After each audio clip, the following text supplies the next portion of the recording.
Merci à vous d'être là ce soir et de m'accueillir ici à Arzan. C'est une petite ville que je découvre.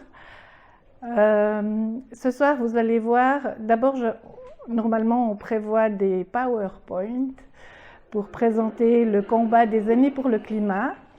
Mais comme notre victoire auprès de la Cour européenne des droits de l'homme date d'une année, les aînés pour le climat se sont mobilisés pour qu'il y ait un film qui soit fait sur leur combat. Et c'est ce film qu'on va vous passer ce soir. C'est vrai qu'il n'est pas encore sorti en Suisse romande, il sortira que cet automne. Mais à partir du mois d'octobre, il sera libre, en accès libre sur le site internet des aînés pour le climat.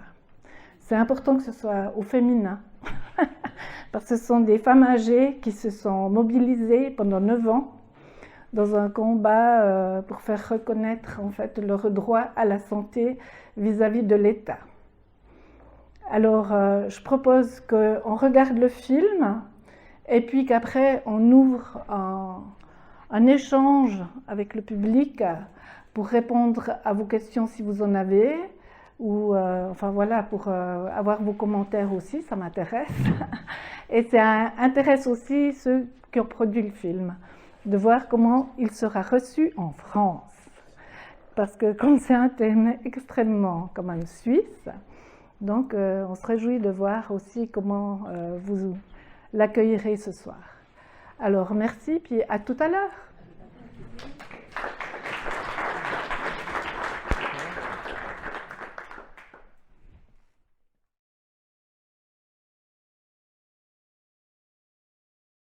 Des fois, les gens ont de la peine à comprendre ce que ça veut dire 1,5 ou 2 degrés supplémentaires pour la planète.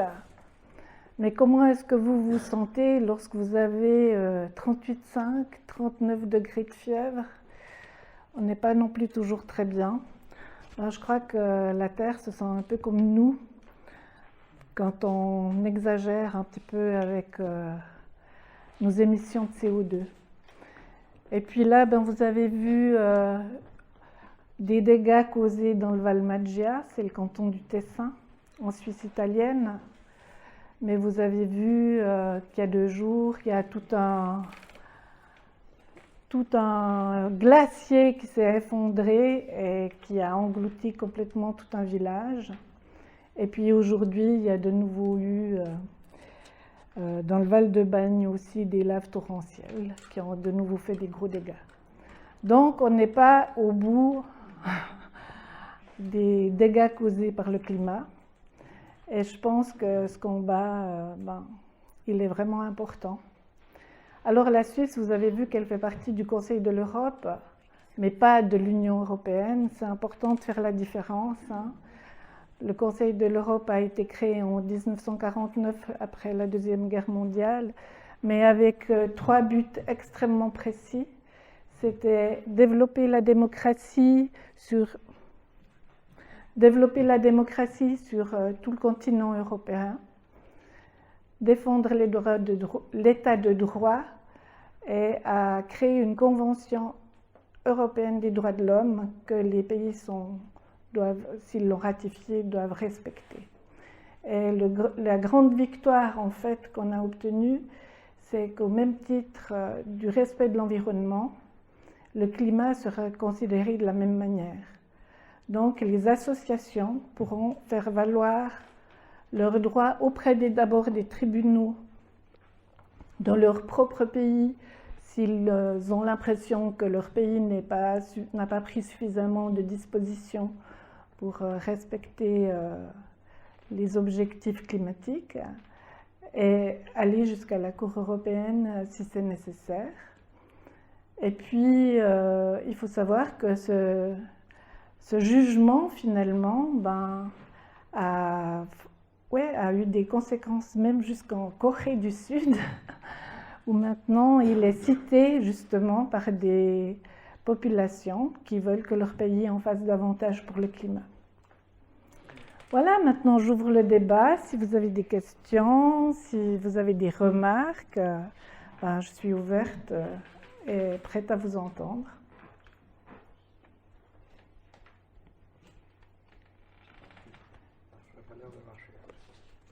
Mais je passerai le mien. Non? Est-ce que le film vous a plu? Oui, énormément. On apprend quand même pas mal de choses, hein, finalement, dans ce film, je trouve, sur le fonctionnement de la justice, comment on doit procéder, qu'est-ce qu'il faut mettre en place, quelles analyses il faut faire en amont. Enfin, ouais, c'est quand même lourd travail. Ça a été très conséquent pour toutes ces femmes bénévoles. Au niveau du groupe des aînés pour le climat, vous avez vu qu'on a 3 coprésidentes, une par région linguistique, Anne Maher pour la francophonie, enfin pour la partie francophone, la Suisse romande, et puis une pour la Suisse italienne et une autre pour la Suisse allemande. Mais qui travaillent bien sûr tout ensemble, quoi. Moi, excusez-moi, non, j'ai pas besoin du micro. Oui, pour l'enregistrement. Ah oui, pardon.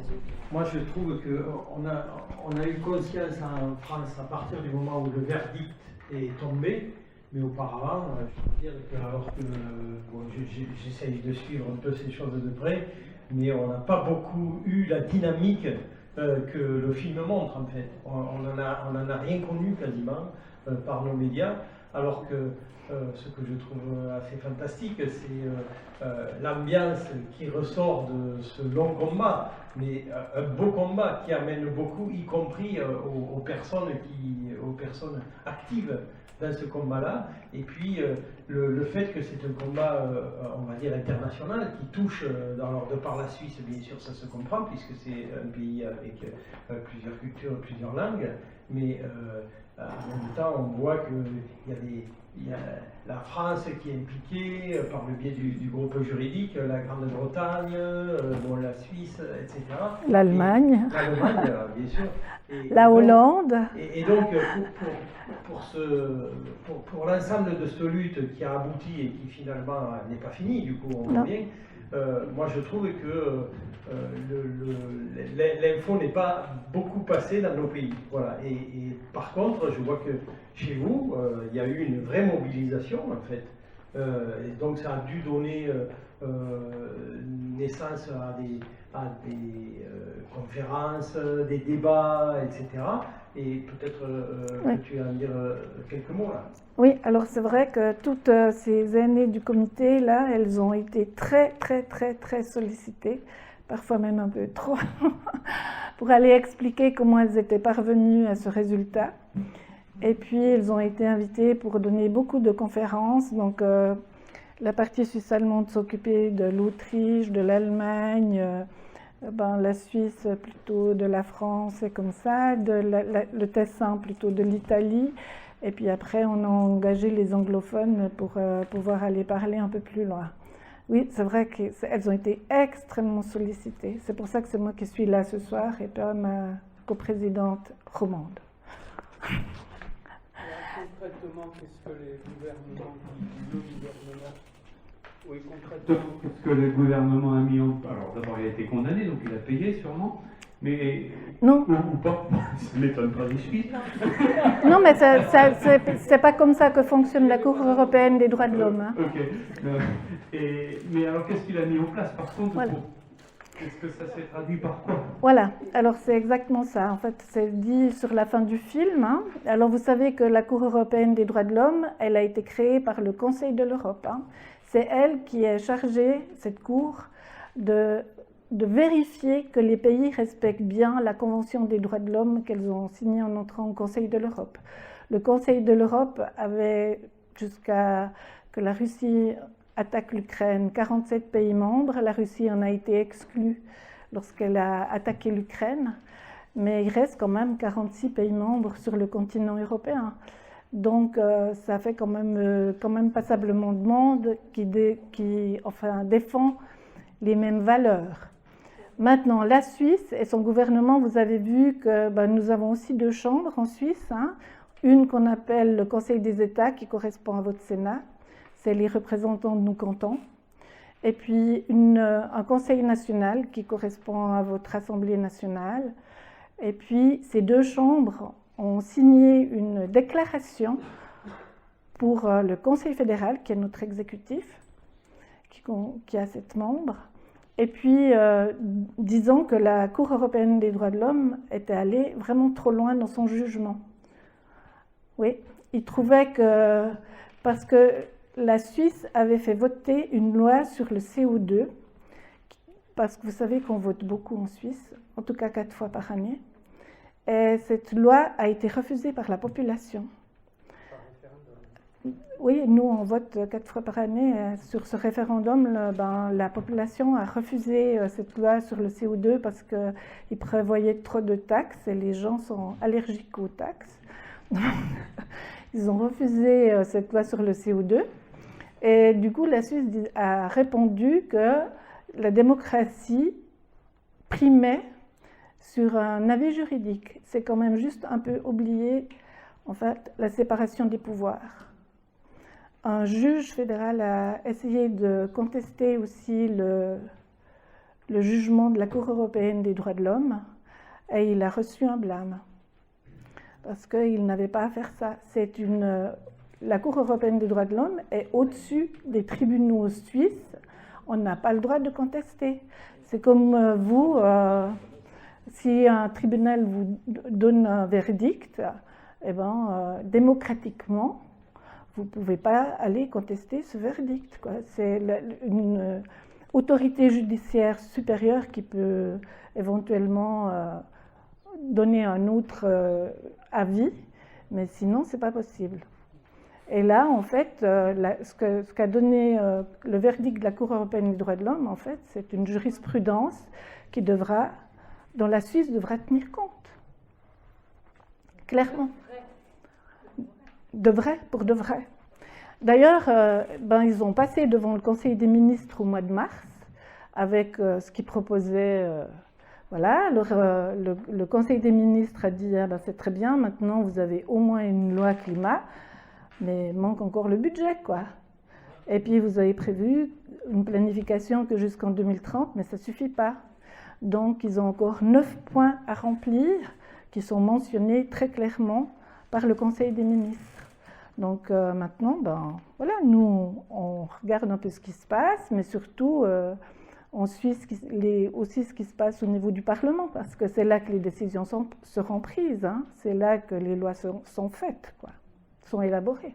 Mais alors, comment les Suisses prennent le fait d'avoir voté justement contre la mise en place par référendum, ce que vous disiez, et qu'en fait, il y a eu une structure juridique qui a, pas condamné, mais qui a été contre l'opinion du peuple, finalement.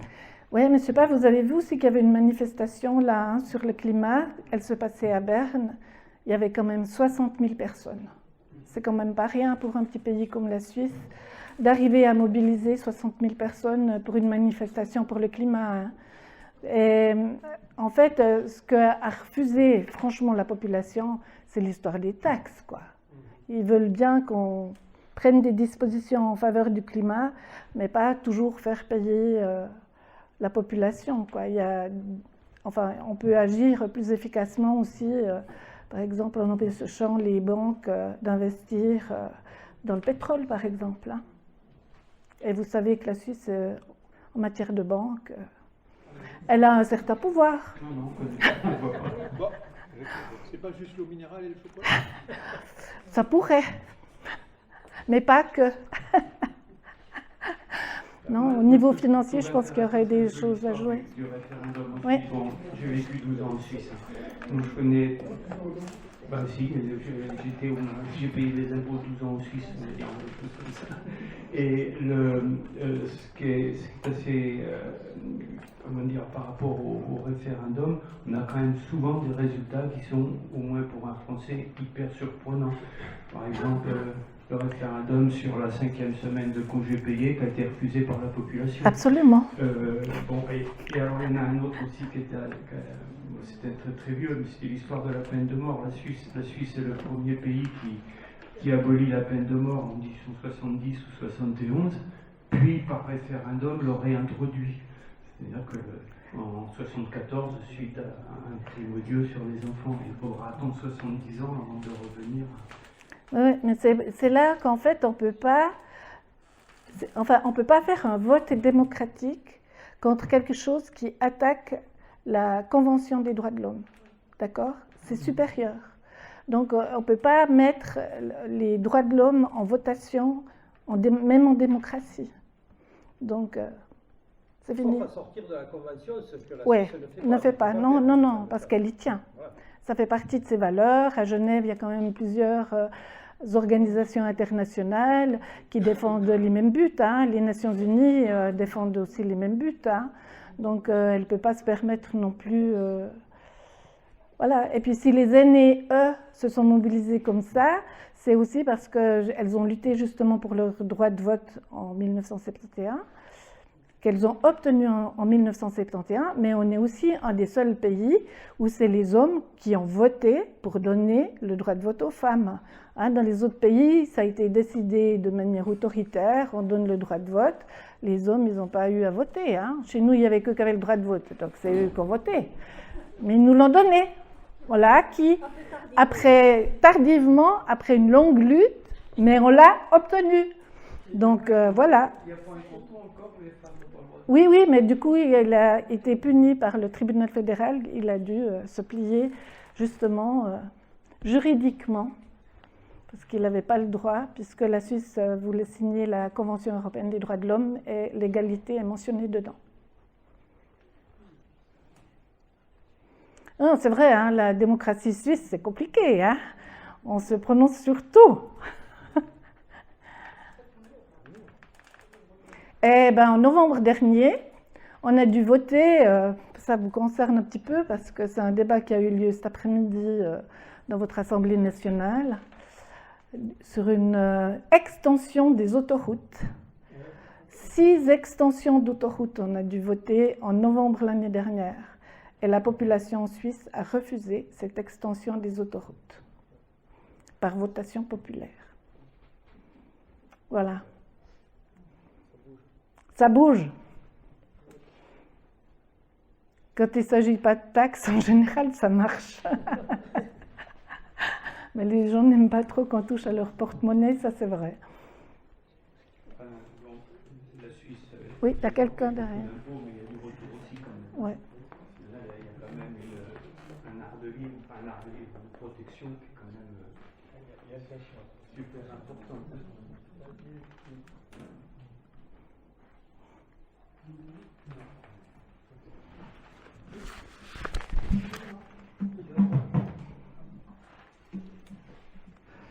Vous m'entendez? Oui. Moi, je trouve que ce film, en fait, il montre bien ce que Ça marche. disait, en fait, c'est une tentative de changement de hiérarchie de valeurs entre, effectivement, une tentative de mettre l'économie après le vivant, le climat. C'est ce que disait un peu. Il faut plus le tenir comme ça, je crois. Là, comme ça. Oui. Bon, c'est ce que disait un petit peu René Passet dans son bouquin en 79, L'économie vivante. Il disait voilà, pour que les juges et les parlementaires puissent faire primer quelque part la protection de l'environnement, il faut réussir à changer cette hiérarchie de valeurs. Il disait que ce n'était pas une affaire de démonstration scientifique, mais d'utilité sociale. Et on voit bien que quelque part le climat nous aide, avec tous ces effondrements malheureusement de glaciers ou de chutes de pierre, ben, ça permet peut-être de faire prendre conscience aux gens qu'il est plus utile socialement de faire primer la protection de l'environnement sur des considérations économiques comme les autoroutes, etc. Voilà. Oui. Oui, alors je confirme, hein, c'est vrai que ça nous fait prendre conscience de ça, mais En fait, au départ, comme en Suisse, normalement, les associations n'ont pas le droit de recours devant les tribunaux, à part les associations environnementales. Ce sont les seules qui ont l'autorisation à l'heure actuelle, qui ont accès aux tribunaux. C'est pour ça qu'en fait, ils ne sont pas entrés en matière pour l'association des NIE pour le climat. Du coup, les avocats avaient décidé que 4 personnes individuelles, mais des NIE aussi, déposent plainte devant les tribunaux parce qu'ils se sont dit si les tribunaux suisses n'entrent pas en matière, juste parce qu'on est une association, il faut qu'on ait une autre porte d'entrée, quoi. Enfin, ça a été très très compliqué toute cette histoire à mettre en place pour déjà qu'on ait franchement juste accès aux tribunaux, quoi, en Suisse, quoi. Ouais. Et en fait, une fois que ça... Nous, on est très reconnaissants finalement à la Cour européenne des droits de l'homme d'avoir reconnu le fait qu'en tant qu'une association pour le climat, c'était aussi valable qu'une association pour l'environnement, qu'on n'était pas placé un peu sur un même niveau d'égalité, quoi. Et ça, je trouve que c'est vraiment très fort. Ça veut dire que les tribunaux suisses, maintenant, s'il y a des gens qui réintervenaient au niveau d'une association pour dénoncer des choses concernant le climat, ou parce que des projets proposés par la Confédération correspondraient plus à la loi sur le climat qui a été votée, qui est entrée en vigueur en janvier de cette année, eh ben, il pourrait avoir accès aux tribunaux suisses. Et la Suisse ne pourrait plus dire on n'entre pas en matière parce que vous êtes une association. Ce serait plus un argument valable, quoi. Il serait obligé de se prononcer sur le fond.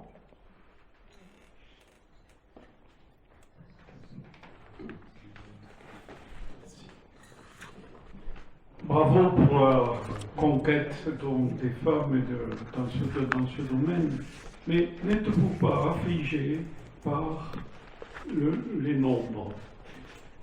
La France représente à peu près 1% au plan mondial de ce qui est l'énergie pollution. La suite doit être encore inférieure. Face à ça, vous avez la Chine qui représente 30%. Est-ce que vous pensez que les femmes Mais qui consomme les produits fabriqués en Chine? Parce que maintenant, il y aura une obligation aussi que le bilan carbone soit compté dans le pays qui consomme les produits chinois. Parce qu'on ne peut pas juste aller déplacer faire des usines à l'étranger juste pour améliorer son bilan carbone alors que c'est la population de ce pays-là qui consomme. Ça ne va juste pas. Donc, qui consomme tous ces produits chinois? Est-ce que vous pensez que ça suffit pour que les Chinois n'arrivent pas à commercialiser à bas prix dans les pays développés dans lesquels... Oui, mais je pense qu'ils vont pas y échapper, clairement. Ça va devenir intenable, même en Chine, le climat. Et c'est une grosse population aussi. Donc, ils seront... D'ailleurs, c'est un des pays où il y a le plus de voitures électriques, par exemple. Vous êtes optimiste sur cette chose? J'essaye de rester optimiste, parce que sinon on n'a plus envie de se battre si on n'est pas optimiste un petit peu. Oui, non, mais je comprends que ce... J'espère. Vous espérez? Non, mais rien qu'éthiquement, chacun fait sa part. Excusez-moi. Pardon? Rien qu'éthiquement, chacun doit faire sa part. Vous comprenez? Ce ne sont pas des pays démocratiques. Oui, mais du coup, il faut quand même que chacun fasse sa part, quoi. Ce n'est pas du tout ce que nous connaissons en Europe. Et sinon, il y a ce livre qui est sorti, qui retrace aussi tout à fait bien le trajet des aînés pour le climat. En tout cas, vous pouvez le commander dans les librairies françaises, il existe, ils pourront le commander, enfin en Suisse, quoi, parce qu'il n'a pas été distribué en France, mais vous pouvez l'avoir dans les librairies. Ça, c'est possible, quoi. Et c'est un journaliste qui travaille dans un journal fribourgeois, qui a suivi aussi les aînés. En fait, il est sorti le même jour qu'on a fêté le 9 avril 2025, donc cette année.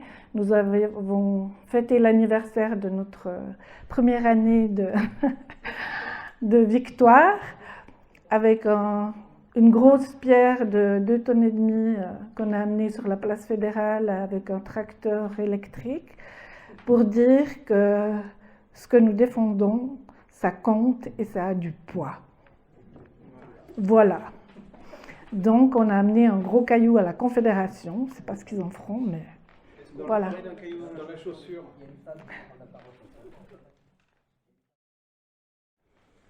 Moi, je tiens à remercier ces femmes qui nous montrent peut-être un chemin. Et elles ne se sont pas battues rien que pour elles, mais pour les générations. Ah, bah, c'est clair. Et tout le monde, le monde entier. Même si on a, peut-être si on est leurré parce qu'on est en démocratie, j'estime qu'il faut l'utiliser. Merci beaucoup. Merci mille fois. Oui, effectivement, hein, on ne sait pas. D'ailleurs, ils le disent, pourquoi ces femmes, elles se battent. De toute façon, elles vont mourir avant qu'on aura atteint les 1,5 degrés qu'on nous demande, donc en 2050, hein, on sera plus trop nombreuses. Hein. Donc voilà. Mais c'est vrai qu'on se bat aussi pour les générations futures, c'est bien clair, hein, pour nos petits-enfants, arrière-petits-enfants. Et alors moi je voulais rebondir là-dessus parce que je trouve ce qui est très beau dans ce documentaire, c'est justement la présence des personnes âgées en gros plan. Enfin voilà, il y a vraiment une présence des femmes âgées que l'on voit absolument jamais dans le cinéma, je pense, enfin en tout cas rarement. Et effectivement, du coup, je trouve aussi que ce documentaire, il montre que quand on agit, quand on lutte, et ben ça crée de la vie, quoi. On voit qu'elles sont hyper complices, hyper joyeuses, avec beaucoup d'émotions en fonction de des étapes à vivre par rapport à cette lutte. Mais moi, je trouve ça pas du tout désespérant, justement au contraire, très enthousiasmant de voir à quel point la lutte nourrit les liens entre elles, les liens entre les personnes aussi, tous ces experts juridiques, hein, parce qu'il faut aussi rappeler quand même qu'on peut avoir notre part, si on n'est pas militant à fond les ballons, c'est que ça coûte énormément d'argent. Les procédures juridiques, que ce soit pour les années du climat ou que ce soit contre la 69 pour ce qui est du local ici, enfin pas loin. C'est énormément d'argent et c'est vrai que Greenpeace, dans votre cas, a été hyper important. Oui. C'est Greenpeace qui a, dans un premier temps, depuis 2016, en fait, parce que, vous savez, je suis une ancienne conseillère nationale, donc une ancienne parlementaire, et en fait, les Verts, on n'arrivait pas à faire bouger ces lois sur le climat, quoi. Les majorités étant ce qu'elles sont, eh ben, on n'arrivait pas à faire avancer notre dossier. Donc il fallait une fois aussi trouver un autre point d'attaque pour faire avancer cette réflexion sur le climat. Et sans Greenpeace qui nous a financé dans un premier temps, parce qu'en 2016, en fait, quand ils ont fait appel aux NIE pour former cette association, au début, la première assemblée générale, elles étaient un peu plus de 200. Maintenant, on est un peu plus de 2800. Donc, ça change quand même. Et pourtant, on a eu quand même pas mal de décès aussi de ces NIE. Hein. Donc, puisqu'il faut avoir au minimum 64 ans pour pouvoir entrer dans l'association.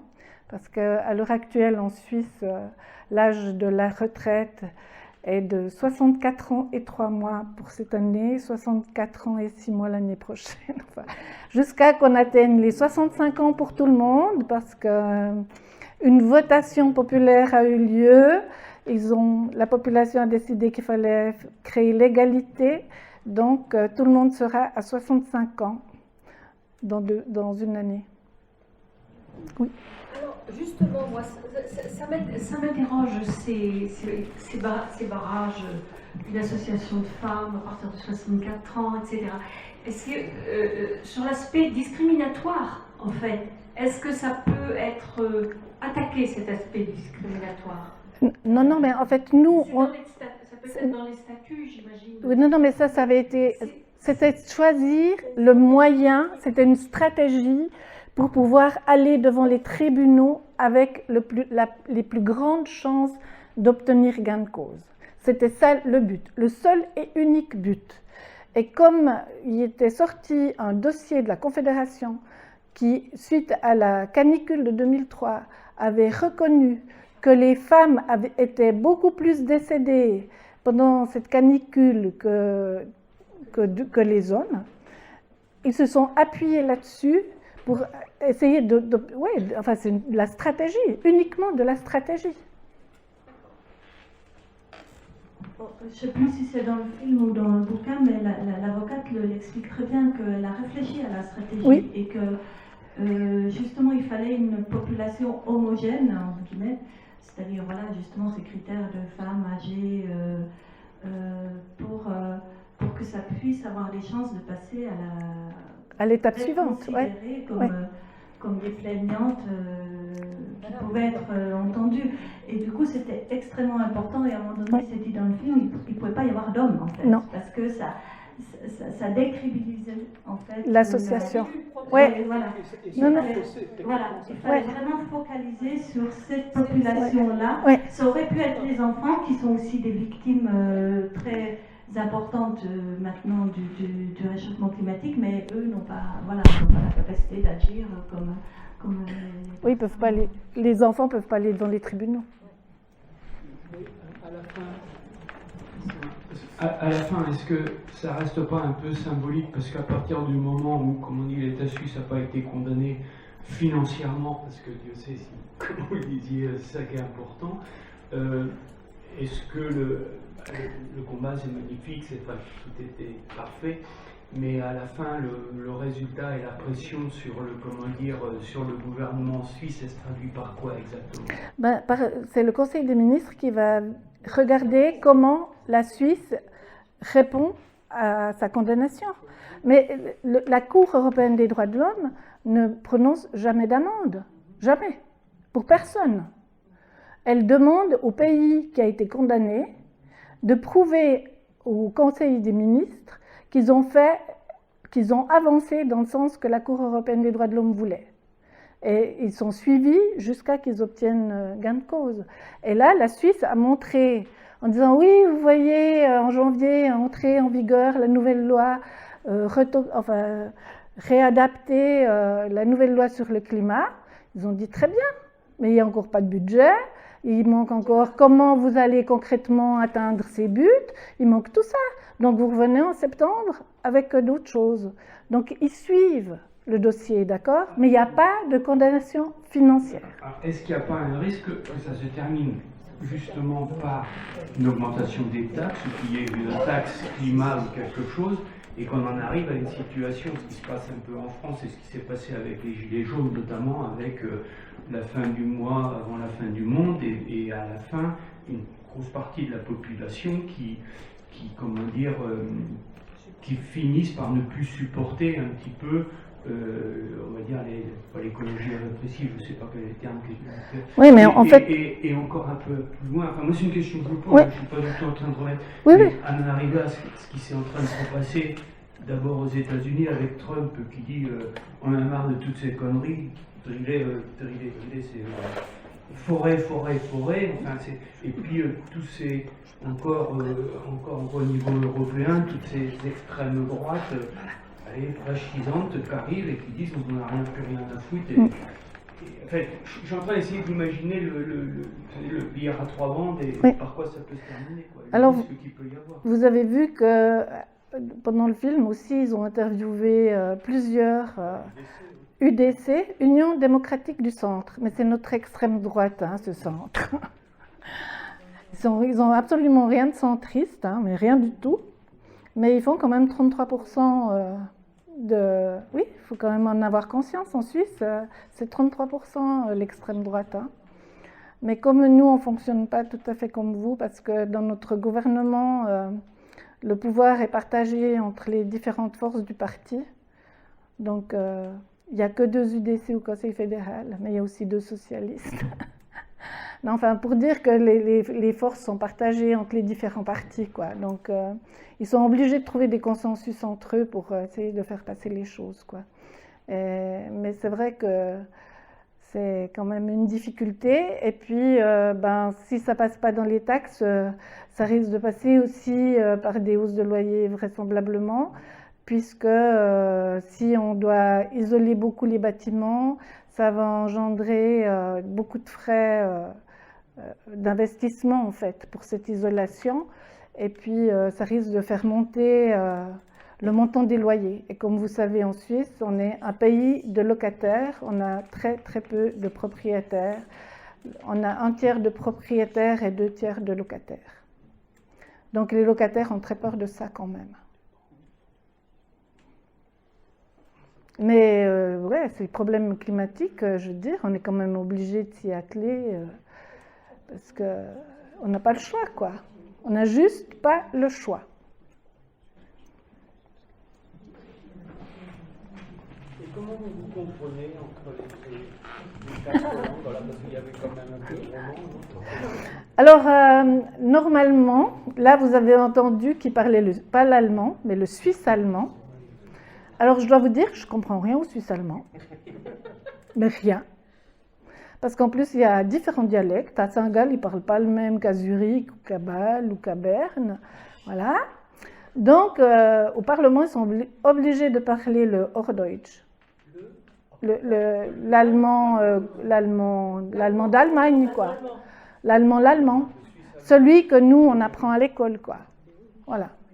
Donc, en fait, ils sont obligés de parler le Hochdeutsch, mais ils passent la porte d'une salle de commission comme ça, où ils sortent de l'Assemblée fédérale. Ça finit, quoi. Ils parlent le suisse-allemand. Le suisse-allemand est la langue fédératrice? Non, non, du tout. Non, chacun s'exprime dans sa langue. Non, du tout. C'est seulement le Hochdeutsch. C'est l'allemand, la langue nationale. Non, enfin, il dit en français, c'est l'allemand, le français, l'italien. Et sur les billets de banque aussi. Ils ont ajouté le romanche. Mais le romanche, il est parlé par vraiment une minorité. Hein. Ouais. Oui? Le micro derrière vous? Je pense qu'on m'entend mieux. J'avais plusieurs questions. Alors, ma première question, c'est quoi la suite du combat? Est-ce que c'est faire une veille oui. par rapport à ce qui se passe en Suisse?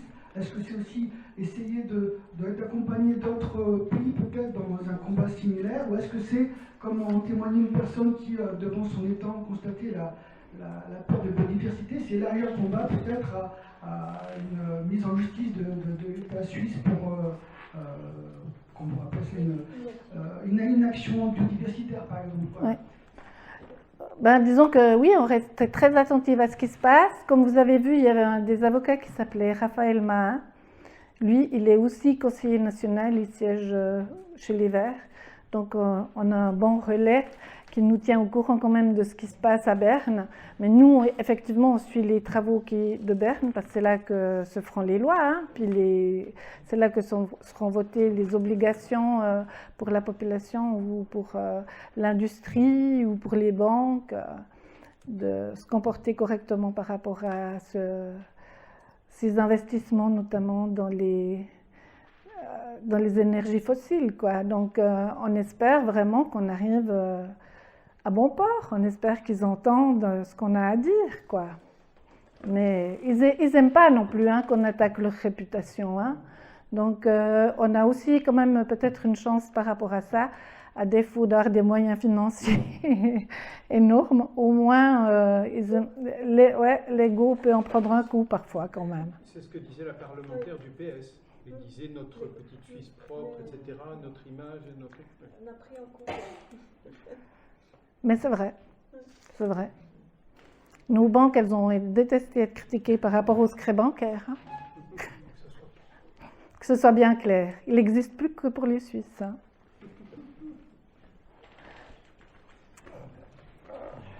Alors, sur un facteur d'électricité, là, la première fois, il me demandait avec quelle origine je voulais être approvisionné.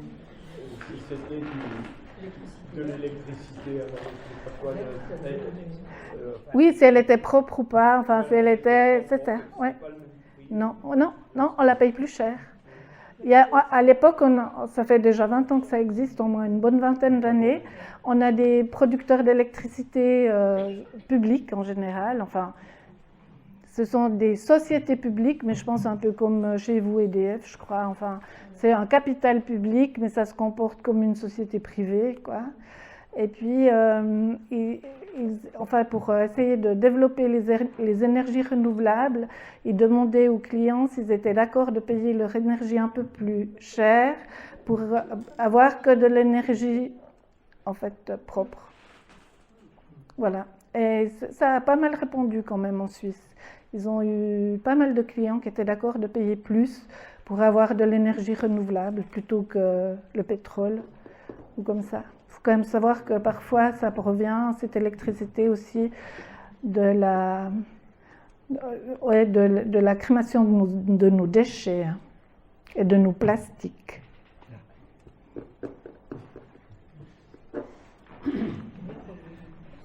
Je crois que c'est en Suisse où il y a eu une taxe sur les poids lourds étrangers qui traversaient la Suisse. Oui. Oui, mais aussi les... Oui. Les poids lourds. Oui, mais aussi les... Enfin, ouais. Surtout sur les poids lourds, parce qu'en fait, ils traversaient tout le temps la Suisse pour se rendre en Italie, hein, depuis l'Allemagne, en fait, ou au sud-nord, ou Italie, Allemagne aussi. Ils traversent la Suisse, quoi, et c'était un gros problème pour les Alpes, quoi. Par contre, le train est très bien développé. Ah. Il fonctionne parfaitement. Absolument.